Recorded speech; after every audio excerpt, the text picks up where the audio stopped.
Year 1984 जब राकेश शर्मा पहली बार space गए थे तब उन्होंने स्पेस में ये कहा था, ऊपर से भारत कैसा दिखता है आपको? जी मैं बगैर किसी झिझक के कह सकता हूँ कि सारे जहां से अच्छा। और अब 40 साल के एक लंबे इंतजार के बाद भारत का एक और एस्ट्रोनॉट फिर से स्पेस जाने वाला है। ग्रुप कैप्टन शुभांशु शुक्ला और इनके अलावा 3 और एस्ट्रोनॉट इंटरनेशनल स्पेस स्टेशन जाने वाले हैं और ये हम भारतीयों के लिए एक गर्व की बात है। इसी के साथ इंडियन गवर्नमेंट ने इसके लिए लगभग 550 करोड़ रुपए खर्च किए हैं। इस मिशन को किसी गवर्नमेंट ऑर्गेनाइजेशन द्वारा एग्जीक्यूट नहीं किया जाएगा, बल्कि ये एक प्राइवेट मिशन होने वाला है जिसे स्पेस एक्स और एक्सियोम स्पेस द्वारा अंजाम दिया जाएगा। जिस मिशन के अंडर ये एस्ट्रोनॉट इंटरनेशनल स्पेस स्टेशन में जाके एक्सपेरिमेंट करने वाले हैं, उस मिशन को नाम दिया गया है एक्सियोम 4 मिशन, क्योंकि ये एक्सियोम स्पेस का चौथा लॉन्च होने वाला है। लेकिन यहाँ पे सवाल ये आता है कि ये मिशन इतना इम्पोर्टेंट क्यों है और इस मिशन का पर्पस क्या है। Indian astronaut international space station में जाकर करेंगे ही क्या। इसी के साथ हम ये भी जानेंगे कि इस मिशन को कैसे और कब अंजाम दिया जाएगा और कैसे ये मिशन हमारे फ्यूचर मिशन गगनयान मिशन के लिए बहुत ही इंपॉर्टेंट है। तो आइए हम लोग भारत के एक और ऐतिहासिक मिशन पर चर्चा करते हैं।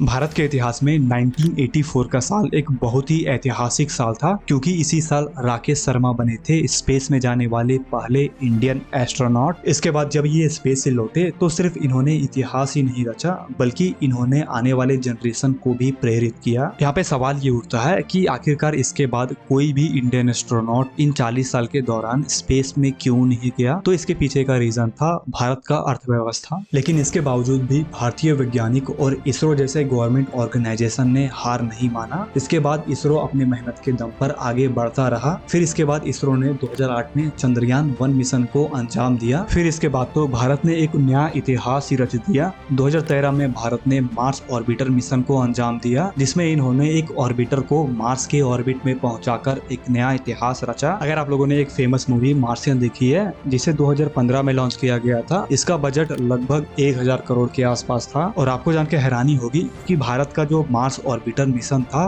उसका बजट ही मात्र 450 करोड़ का था, जो कि इस मार्सियन मूवी से भी आधा है। और भारत ने इस चीज से पूरी दुनिया को ये साबित कर दिया कि अगर भारत किसी चीज को ठान ले तो वो उसे पूरा करके ही मानता है। फिर इसके बाद 2019 में चंद्रयान 2 को लॉन्च किया गया। भले ही ये मिशन का लैंडर किसी कारणवश क्रैश कर दिया, लेकिन इसका ऑर्बिटर अभी भी चंद्रमा को ऑर्बिट कर रहा था और सही तरीके से डेटा भी प्रदान कर रहा था। फिर इसके बाद 14 जुलाई 2023 को भारत ने चंद्रयान 3 मिशन को लॉन्च किया। ये चंद्रयान 2 का ही अपग्रेडेड वर्जन था। फिर इसके एक महीने के बाद ही यानी कि 23 अगस्त 2023 को चंद्रयान 3 का लैंडर सक्सेसफुली मून के साउथ पोल में लैंड कर जाता है और भारत ने इस मिशन से एक बार फिर से इतिहास रच दिया। भले ही हम लोगों ने इस 40 साल के दौरान कोई भी ह्यूमन मिशन ना किया हो, लेकिन हम लोगों ने अपने रूट को स्ट्रॉन्ग कर लिया है और आने वाले कुछ सालों में ही भारत अपने टेक्नोलॉजी की मदद से एस्ट्रोनॉट को स्पेस में भेजेगा। यहाँ तक कि भारत अपना खुद का एक स्पेस स्टेशन भी बिल्ड करने वाला है। इस चीज के बारे में हम लोग किसी और वीडियो में बात करेंगे।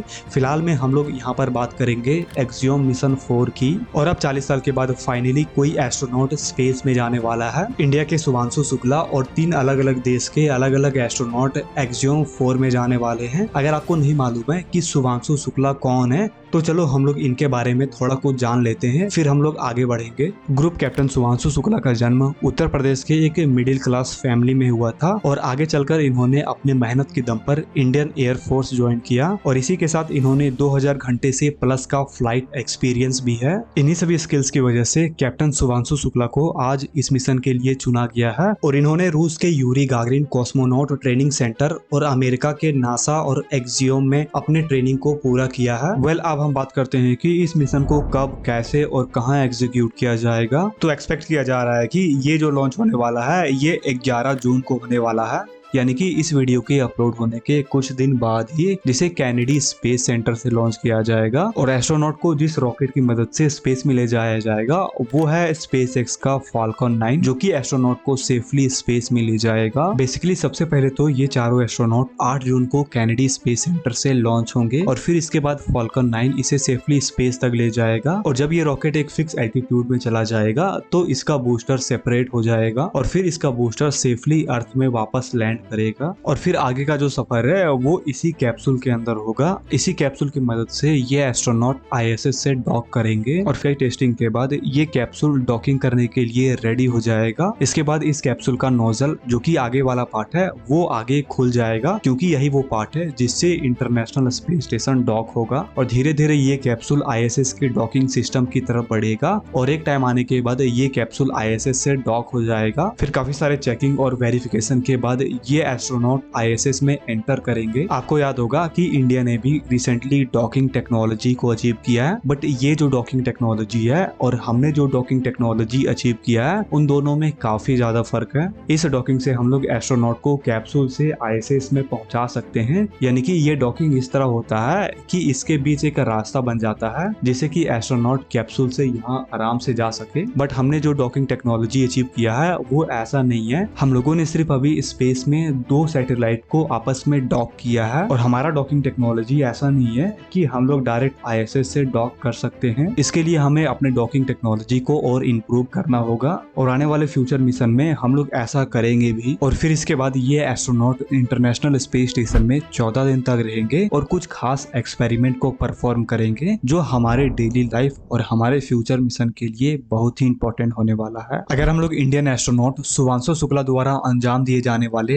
एक्सपेरिमेंट की बात करें तो शुभांशु शुक्ला स्पेस स्टेशन में टोटल 8 एक्सपेरिमेंट को अंजाम देंगे। इस एक्सपेरिमेंट में खास तौर पर 3 क्षेत्रों पर फोकस किया गया है: agriculture, bioscience and space technology. जिस एक्सपेरिमेंट को सबसे पहले अंजाम दिया जाएगा वो है माइक्रोग्रेविटी में बीजों की एक्टिविटी पर ध्यान रखना, क्योंकि कल को अगर हम लोग अपने एस्ट्रोनॉट को मंगल ग्रह जैसे दूर दराज प्लेनेट में भेजते हैं तो वहां तक जाने में हमें काफी ज्यादा टाइम लगेगा और उन टाइम के बीच हमें खाना तो खाना ही पड़ेगा, क्योंकि स्पेस में हमें हेल्दी भी रहना है। और ऐसा भी नहीं है कि हम लोग इतना सारा खाना अपने स्पेस क्राफ्ट में स्टोर कर सकते हैं, क्योंकि इसके लिए फिर हमें काफी ज्यादा अमाउंट भी खर्च करना पड़ेगा और ये काफी रिस्की भी हो जाता है। इसके लिए हमें कोई ऐसा टेक्नोलॉजी डेवलप करना पड़ेगा जिससे कि हम लोग माइक्रोग्रेविटी में बीजों को उपजा के खेती कर सके। और इसी वजह से साइंटिस्ट माइक्रोग्रेविटी में बीजों के ग्रोथ को ऑब्जर्व करेंगे, जिससे कि हम लोग फ्यूचर में माइक्रोग्रेविटी में भी खेती कर सकते हैं। दूसरे एक्सपेरिमेंट को ह्यूमन बॉडी में कंडक्ट किया जाएगा। इसमें यह देखा जाएगा कि स्पेस में रेडिएशन का असर इंसानों के शरीर पर और इंसानों के सेल्स पर कैसा होता है। इसी के साथ माइक्रोग्रेविटी में इंसानों का बॉडी किस प्रकार से रिएक्ट करता है, इन सभी चीजों को साइंटिस्ट डिटेल से ऑब्जर्व करेंगे और इन सभी चीजों का उपयोग हम लोग आने वाले फ्यूचर मिशन जैसे कि गगनयान मिशन में करेंगे। तीसरे एक्सपेरिमेंट को इस टार्डिग्रेड जो कि एक माइक्रो ऑर्गेनिज्म जीव है इस पर कंडक्ट किया जाएगा। हम सभी जानते हैं कि टार्डिग्रेड एक्सट्रीम से एक्सट्रीम कंडीशन में भी सर्वाइव कर सकता है और इसीलिए इस जीव को चुना गया है